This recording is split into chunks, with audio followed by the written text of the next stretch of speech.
Pertanyaan kedua, kenapa Allah tidak kelihatan? Jawabannya ada sebentar kalau kita sholat ikhwani. Di awal sekali kita angkat tangan mengucapkan Allahu Akbar. Allah Maha Besar. Gitu.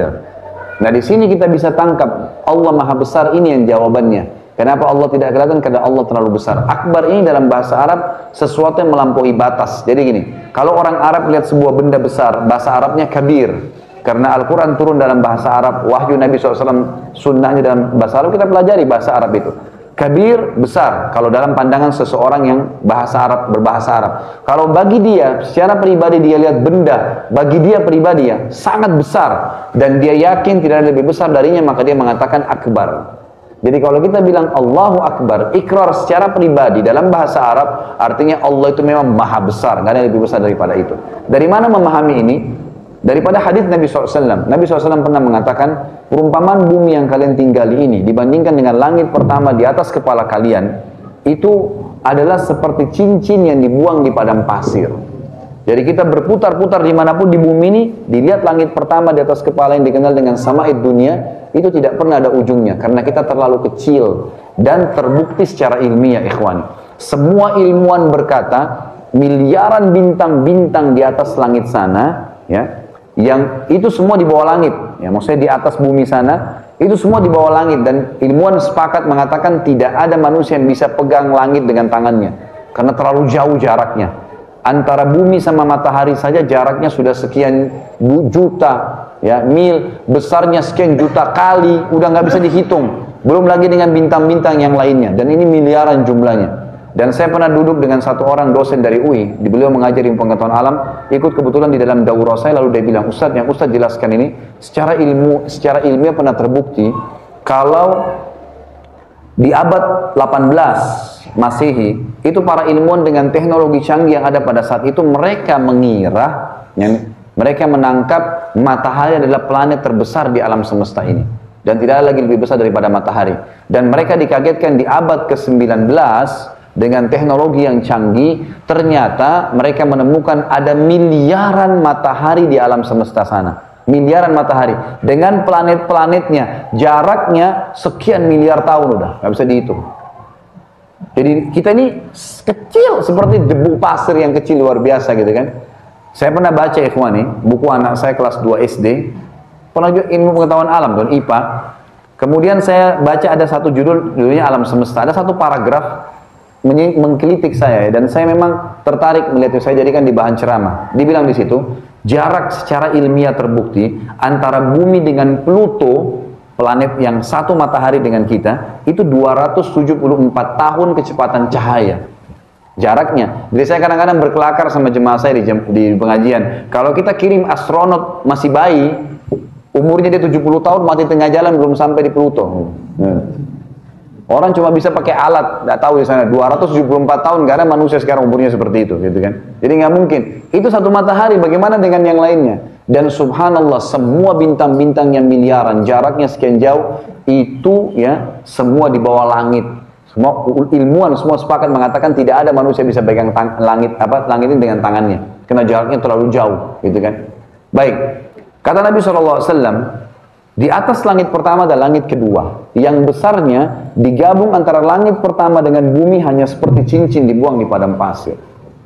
Riwayat lain mengatakan seperti biji dibuang di sawah. Langit ketiga, langit 2, 1 dan bumi digabung tiga-tiganya dibanding langit ketiga hanya seperti cincin dibuang di padang pasir. Sampai langit ketujuh, 6, 5, 4, 3, 2, 1, 6 lapis langit di atas kepala kita dan satu bumi digabung, tujuh-tujuhnya dibanding langit ketujuh hanya seperti cincin dibuang di padang pasir. Ini luar biasa. Dan kata Nabi SAW, langit yang luas itu dipenuhi oleh malaikat. Dalam hadis Bukhari yang lain, riwayat Bukhari tentang hadis Isra dan Mi'raj, beliau mengatakan, tuh saya sedang dimi'rajkan ke langit. Saya ya menemukan, saya demi zat yang umumkan dalam genggamannya, tidak ada tempat yang saya lewatin di langit sana, ukuran 4 jari tangan manusia, kecuali ada malaikat yang sedang sujud atau ruku. Penuh dengan malaikat, gitu kan? Penuh, luar biasa jumlah malaikat ini. Maka kata Nabi SAW juga dalam hadis lain, di langit ketujuh ada rumah namanya Baitul Ma'mur, dalam surah At-Tur wal Baitul Ma'mur, tempat tawafnya malaikat. Kata Nabi SAW dalam hadis sahih, setiap hari 70.000 malaikat masuk ke dalamnya. Riwayat lain mengatakan tawaf pergi, nggak akan pernah kembali lagi. Terus dari pertama diciptakan sampai Kapan yang Allah inginkan? Hari kiamat. Jadi berapa jumlah malaikat? Jumlah mereka sangat banyak, gitu kan? Ringkasnya adalah di atas langit ketujuh kata Nabi SAW ada sebuah tempat namanya Sidratil Muntaha. Dan Nabi SAW mengatakan besarnya Sidratil Muntaha digabung antara 7 lapis langit dan bumi 8-8-nya hanya seperti cincin dibuang di padang pasir. Lantasnya lagi ada Allah ciptakan sebuah lautan. Dan kalau kalian ingin, kata Nabi SAW, bacalah firman Allah, wa kana arsyu alal ma', dan singgasananya Allah ada di atas air. Lautan itu kata Nabi SAW besarnya digabung antara Sidratil Muntaha, 7 lapis langit dan bumi 9-9-nya hanya seperti cincin dibuang di padang pasir. Dan arsh ini dibanding lautan ya. Dan arshnya Allah digabung antara lautan. Jadi kita ini ada dalam lautan dan lebih halus dari sekian juta kali debu yang ada di lautan itu. Kata Nabi SAW, dan arsy Allah digabung antara lautan tadi, Sidratil Muntaha, 7 lapis langit dan bumi, 10-10-nya hanya seperti cincin dibuang di padang pasir. Itu arsy Allah. Dan kata Nabi SAW, Allah di atasnya akbar. Allah lebih besar. Jadi kalau antum tanya kenapa saya nggak bisa lihat Allah, karena Allah terlalu besar, nggak bisa dijangkau dengan mata manusia. Untuk lebih jelasnya, coba kita renungi sama-sama. Jam berapa azan dulu?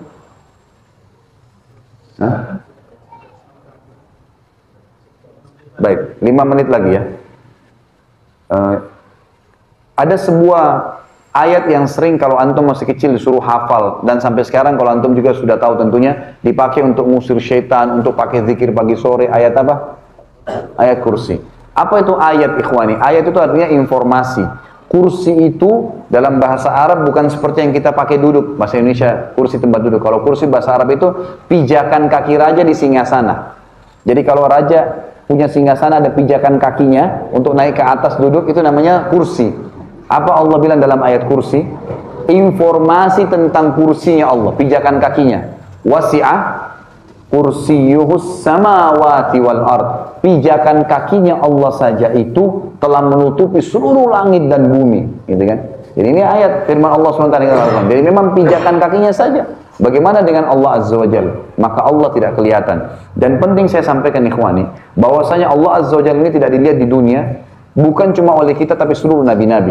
Cukuplah riwayat Bukhari, waktu Aisyah bertanya kepada Nabi SAW mengatakan, ya Rasulullah, waktu anda mi'raj ke langit, hal tara rabbak, apa anda sempat melihat Tuhan anda? Maka Nabi SAW mengatakan, nurun ala nur anna arah. Allah itu cahaya di atas cahaya, bagaimana saya bisa melihatnya? Tinggal pertanyaannya ikhwani, lalu apakah atau kapan kita melihat Tuhan kita? Perhatikan hadis Bukhari yang lain, kata Nabi SAW, kalian akan melihat Tuhan kalian pertama kalinya dalam bentuk cahaya seperti bulan purnama di malam Lailatul Qadar, di mahsyar. Di mahsyar. Tapi belum lihat siapa Allah itu, bagaimana fisiknya kita belum lihat. Baru cahaya. Tapi waktu itu semua orang sudah tahu kalau ini Tuhannya, gitu kan? Dan di sini kata Nabi SAW, semua kalian akan berbicara dengan Tuhannya tanpa ada penterjemah. Kemudian pertanyaan selanjutnya, lalu kapan kita lihat Allah? Adalah dilihat pada saat kita masuk ke dalam surga. Nggak ada lagi. Dan ini nikmat terbesar adalah melihat wajahnya Allah. Kata Nabi SAW, kalau semua orang masuk ke dalam surga, termasuk orang yang disiksa di neraka dulu, udah masuk semua di neraka, tinggal orang yang kekal, mereka itu adalah orang kafir dan munafik, maka Allah SWT mengumpulkan ahli surga dan berkata kepada mereka, apakah sudah cukup nikmat yang saya berikan? Mereka berkata, nikmat apa lagi ya Allah, setelah Engkau selamatkan kami dari neraka dan kami masuk ke dalam surga. Karena waktu itu penghuni surga bisa lihat neraka, penghuni neraka bisa lihat surga, sehingga ini tambah bersyukur, ini tambah menyesal, gitu kan. Maka mereka mengatakan, nikmat apa lagi? Maka kepada saat itu dalam hadis ini dikatakan Allah mengangkat hijabnya, pembatas. Maka untuk pertama kali penghuni surga melihat wajahnya, dan orang kafir, orang ahli neraka tidak akan pernah lihat Allah selamanya. Tidak akan pernah lihat Allah. Dan pada saat mereka melihat wajahnya Allah, mereka berkata, tidak ada nikmat yang mengalahkan melihat wajahmu yang mulia. Kalau antum baca buku-buku tentang surga, pasti semua sepakat nikmat terbesar yang mengalahkan istana, makanan, minuman, pakaian, dayang-dayang adalah melihat wajahnya Allah Subhanahu wa taala. Maka Allah membukakan bagi mereka wajahnya yang mulia. Jadi ini alasan kenapa Allah Subhanahu wa taala tidak kelihatan. Dan saya